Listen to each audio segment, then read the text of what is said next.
Jangan sampai anak kita tahu ada cicilan yang belum lunas di balik seragam sekolahnya, di balik buku-buku, di balik sepasang sepatu.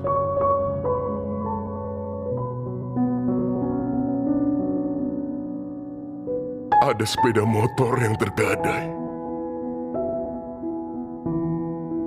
Ada ijazah yang ditahan kantor. Ada seorang ayah yang makin belepotan keringat. Ada seorang ibu yang mengantar sekolah dengan pura-pura sehat. Jangan sampai anak kita tahu. Biar mereka membaca tulis dengan tenang. Tak perlu diancam semacam, belajar kau yang benar. Ayah ibumu ini nyaris mati menyekolahkanmu.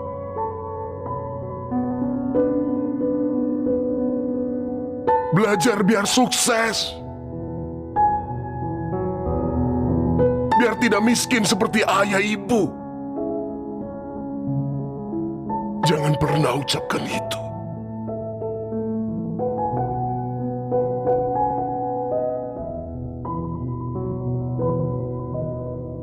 Jangan sampai anak kita tahu.